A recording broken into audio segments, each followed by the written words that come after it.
लेकिन जैसे जैसे गठबंधन आगे बढ़ा वैसे वैसे नीतीश कुमार का विश्वास जो था वो डगमगाता हुआ नजर आया और आखिरकार वो इस गठबंधन से अलग हो गए।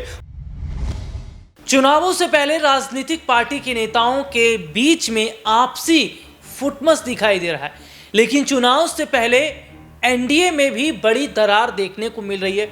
एक और जहां चिराग पासवान ने सीधे सीधे तौर पर बीजेपी के खिलाफ मोर्चा खोला, प्रधानमंत्री नरेंद्र मोदी के खिलाफ मोर्चा खोला, तो वहीं नीतीश कुमार भी अब क्या बीजेपी के खिलाफ खड़े हो रहे हैं और क्या नीतीश कुमार अब समर्थन वापसी का फैसला ले रहे हैं? क्या विधायकों के साथ मिलकर वो समर्थन वापस ले लेंगे? और अगर समर्थन वापस वो ले लेते हैं तो क्या कल ही गिर जाएगी मोदी जी की सरकार? क्या दिल्ली की सत्ता में तहलका मच जाएगा? और ध्यान से सुनिएगा कि समर्थन वापसी को लेकर कुछ समय पहले समाजवादी पार्टी के प्रमुख अखिलेश यादव ने भी एक बयान दिया था। उन्होंने कहा था कि नीतीश कुमार कब तक मौन रहेंगे, अब तो वक्त आ गया है कि उन्हें समर्थन वापस ले लेना चाहिए। और क्या वजह हो रही है समर्थन वापस लेने की? क्योंकि नीतीश कुमार को छोटे भाई की भूमिका में रखना बीजेपी के लिए नुकसान साबित होगा। क्या है बड़ा मुद्दा और कैसे नीतीश कुमार अब प्रधानमंत्री नरेंद्र मोदी के लिए मुश्किलें खड़ी करते नजर आ रहे हैं, इन्हीं मुद्दों पर आज हम बात करेंगे।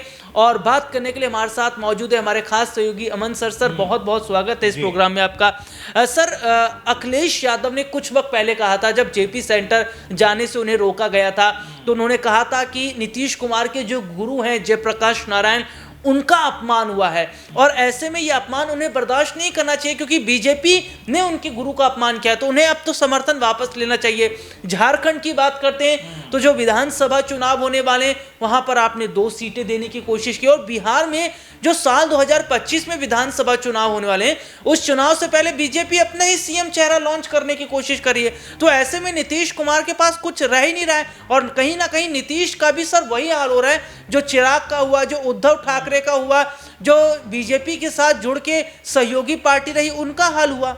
जी सर।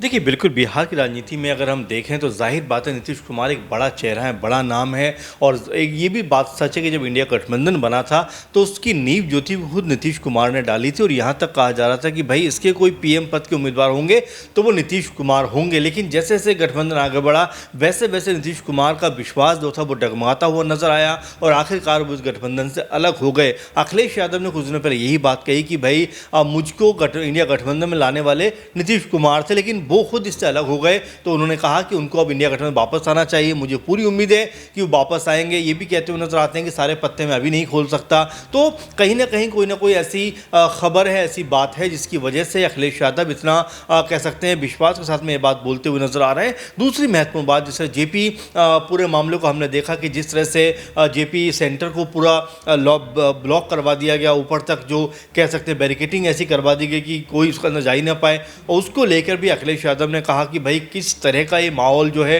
वो यहाँ पर बीजेपी बनाते हुए नजर आ रही है कि अब नेताओं के जो कह सकते हैं बड़े हमारे कह सकते हैं पूजनीय नेता हैं, क्या उनको भी हम फूल अर्पित नहीं कर पाएंगे? ये बीजेपी कर रही है और इसको लेकर लगातार अखिलेश यादव मुखर होते हुए नजर आए। यहाँ तक कहा गया कि भाई ये तो मेरे पिता के गुरु नहीं थे, बल्कि ये तो नीतीश कुमार के भी गुरु थे, रामविलास पासवान जी के भी गुरु थे, तमाम और लोगों के गुरु थे, लालू यादव के गुरु थे। इसी वजह से उन्होंने कहा था कि नीतीश कुमार जो है अब उनको सोचना चाहिए, क्योंकि जिस तरह से जेपी का अपमान किया गया है, यानी कि उनकी जयंती के मौके पर हमें पुष्प अर्पित करने तक का कह सकते हैं कि अनुमति नहीं दी गई, तो ये अपने आप में कई तरह के सवाल खड़े करता हुआ नजर आता है कि आखिर यहाँ पर जो बीजेपी सरकार है वो करना क्या चाहती है। नंबर एक बात। नंबर दूसरी बात की अगर हम बिहार की बात करें, आपने नीतीश कुमार का जिक्र किया, क्योंकि देखिए नीतीश कुमार कोई छोटे कद के नेता नहीं है। लगातार 18 सालों से बिहार के मुख्यमंत्री हैं हम देख रहे राहुल। और यहाँ पर जो आपने झारखंड का जिक्र किया,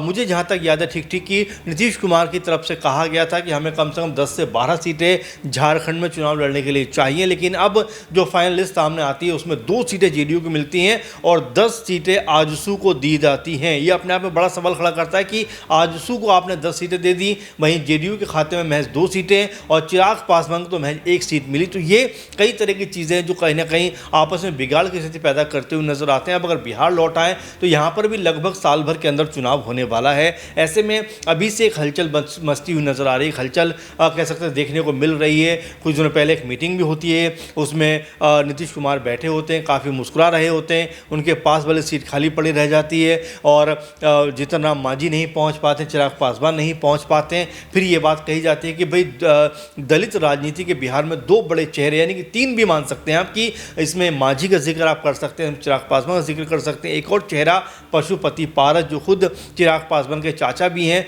वो भी इस बैठक में नहीं पहुंचते। तो हर कोई यही कहता हुआ नजर आता है कि क्या यहाँ से जो दलित कह सकते हैं नेता हैं, क्या उन्होंने अब नीतीश कुमार से कटना शुरू कर दिया, क्या बीजेपी से कटना शुरू कर दिया। इस तरह के तमाम सारी बातें कही जा रही हैं और ये भी एक कयास लग रहे हैं कि कहीं ऐसा ना हो कि आने वाले दिनों में अगर बीजेपी अपनी मनमानी करती हुई नजर आए तो यहाँ पर एक तीसरा ही कह सकते हैं समूह बनकर उभरता हुआ दिखाई पड़े, जिसमें मांझी भी नज़र आ सकते हैं, चिराग पासवान नज़र आ सकते हैं, जिसमें उपेंद्र कुशवाहा नज़र आ सकते हैं, जिसमें जो है नीतीश कुमार भी नज़र आ सकते हैं। तो देखिए, संभावनाएं कभी ख़त्म नहीं हो, संभावना बनी रहती हैं। ऐसे में नीतीश कुमार को अगर अपना किला बचाना है तो जाहिर बात है, आपने बीजेपी का जिक्र किया था कि वो भी अपना सीएम फेस लॉन्च करने के चक्कर में आपने देखा कि राज सिंह किस तरह से हिंदू स्वाभिमान यात्रा निकालते हुए नजर आ रहे थे। तो कई पहलू हैं जिसमें कहीं ना कहीं बीजेपी फंस रही है और जिस तरह से उनका उतावलापन दिखाई दे रहा, मुझे ऐसा लगता है कि चुनाव से पहले कोई ना कोई बड़ा सियासी खेल बिहार की राजनीति में होता हुआ दिखाई पड़ेगा। जी सर, एक सवाल मेरा रहेगा, जब हम देख रहे थे कि प्रधानमंत्री नरेंद्र मोदी जी का शपथ ग्रहण हो रहा था,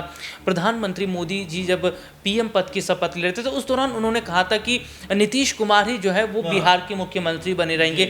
लेकिन साल 2025 के विधानसभा चुनाव से पहले बिहार में अगर हम ये देख रहे हैं कि बीजेपी अपना ही सीएम चेहरा लॉन्च करने की कोशिश कर रही है या बीजेपी जो है उनके अपने ही नेता सीएम बनने की होड़ में है, तो क्या नीतीश कुमार के साथ एक बहुत बड़ा, अगर हम कहें तो कहीं ना कहीं धोखा किया जा रहा है? जिस तरीके से चिराग पासवान की बात करते हैं तो उन्हें कहीं ना कहीं साइडलाइन किया गया, क्या वही हाल अब नीतीश कुमार का होगा? क्योंकि हमने महाराष्ट्र में भी सर ये तस्वीरें देखी हैं कि उद्धव ठाकरे की नाक के नीचे किस तरीके से सरकार गिरा दी गई और रातों रात शिंदे को सीएम बना दिया गया।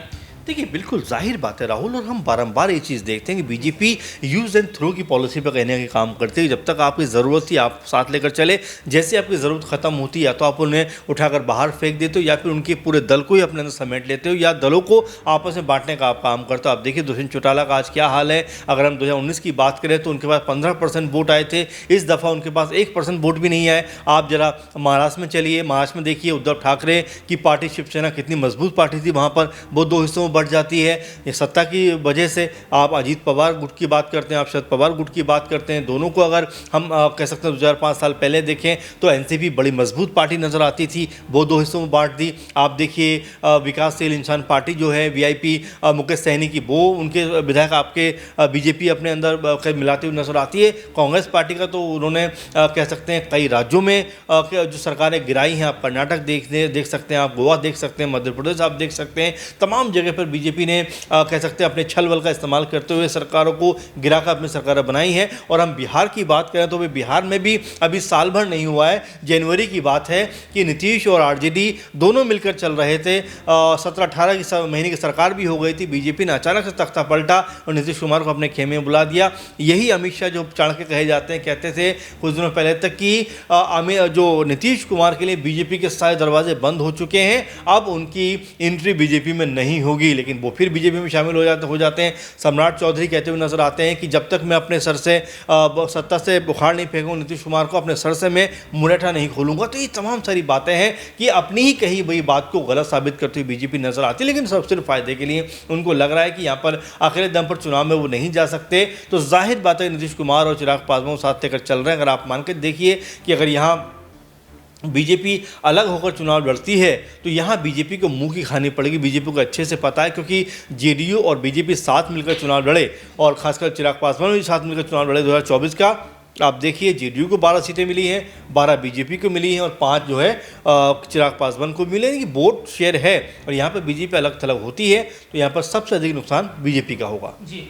और देखिए, अगर भारतीय जनता पार्टी बिहार में अलग होती है क्योंकि इनके पास कोई सीएम चेहरा नहीं है, इनका कोई अपना बड़ा स्टैंड बिहार में नहीं है। और अगर नीतीश कुमार के साथ अगर हम कहें तो बगावत होती है या नीतीश कुमार को दरकिनार किया जाता है तो शायद कहीं ना कहीं बीजेपी को यहाँ झटका लगता नजर आएगा। लेकिन एक सवाल ये जरूर खड़ा हो रहा है कि क्या नीतीश कुमार उससे पहले ही समर्थन वापस ले लेते हैं तो मोदी जी की सरकार वो गिरा देंगे। इस प्रोग्राम में आज इतना ही। आपसे फिर दोबारा मुलाकात होगी, तब तक के लिए मुझे और सर को इजाज़त दीजिए।